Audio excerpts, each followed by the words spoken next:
I'm going to title this video 57 States. I'll get back to that in a moment and explain the title. Right now, we're moving ahead with the replacement of Justice Ginsburg, kind of like I predicted in the last video. I was pretty sure Trump was going to go ahead with it.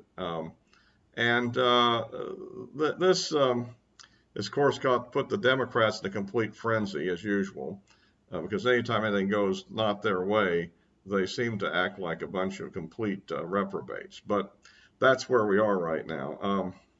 Of course, the hypocrisy goes all around, and but it's pretty obvious that, and I don't think anybody seriously denies that if the shoe was on the other foot, the Democrats would definitely move to replace the seat themselves with somebody that they wanted. So that's anybody wants to act like there's somebody being a good guy here or a bad guy is ridiculous. This is typical. What is bad is what they're threatening to do afterwards, and that is completely unprecedented. And that is they plan on eliminating the filibuster across the board for legislation, and then pack the Supreme Court with enough justices that are far left that they basically control what the Constitution means, and then proceed to add additional states, pass all kind of laws, gun laws and tax laws, and laws allowing more voter fraud, I'm sure, legalizing all the illegal immigrants in the country, and so forth. And this would be a major attempt to actually seize power and run the country for probably a generation. The end of that's hard to say. There are several ways it could end. One possibility, they just rule for a generation. I guess internal fractures within their own political party could eventually lead to something else, which we couldn't really imagine or project right now. Or I guess it could lead to really anarchy in the country if too many people rebelled against it. But it's something we should try to avoid, and that's why I think that in the coming election, our Senate candidates must focus very strongly on this as a central issue. Are they going to actually take these actions? Are they going to pack the Supreme Court and add states willy-nilly in order to gain power that can't be overturned in any near-term election? I think this is a major election issue, which I think, when you look at the policies that would go with this, should be alarming to all independent-minded voters. Certainly all conservatives would be upset, but I think even people that are basically in the category of not liking Donald Trump, but wanting something like a continuity of normality would not want this. So I think this is a major campaign issue, and every competitive Senate race, this should be brought to bear, and we should demand that they answer this question.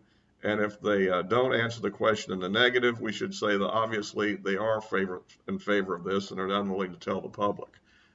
Similarly, on the House side, I think that the key focus should be on removing Nancy Pelosi from power.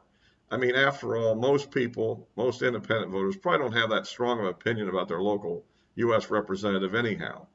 They may not even know who it is. But the key thing is, particularly among the swing voters, is to convince them that the way to remove the obstructionist and crazy policies of Nancy Pelosi is to vote Republican and get her out of power. Now, back to my original teaser. Remember, many years ago in a speech, former President Barack Obama referred to 57 states. And at the time, it was considered to be a gaffe, or that they were joking, maybe he doesn't know how many they are. I think it was a Freudian slip, and I thought so at the time. It was actually an objective to create, out of the remaining territories, even very small ones, not just Puerto Rico or Guam or Virgin Islands, etc., but also, and of course, the capital, D.C., which was never meant to be a state, by the way, when it was created. It was created so that the national capital would not be in a state. But to make all these states where they would have predominantly Democrat senators from each of them and have an absolute lock on the Senate. And within the constitutional provisions, it would be rather difficult to reverse any of this once it was done. So I think this is what he was about at the time, and this has been like a hidden agenda that now is bubbling to the surface in the context of this election and becoming public in a way that it hadn't been previously because of the contention over this Supreme Court vacancy. So I hope that everybody gets the message here that this is an election to make sure you vote. If you have any money available to give to the local Senate candidate that's a Republican, if there is one, or a local House candidate if there's a competitive district, or to the National Republican Senate and House committees otherwise, or just pick out one of your favorites. Because this is an election not to lose. By all means, we need to support President Donald Trump and get him reelected, but he needs a Congress to go with it so he can get the agenda done that he's been elected for.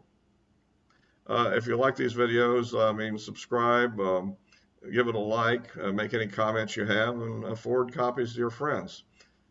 Until next time.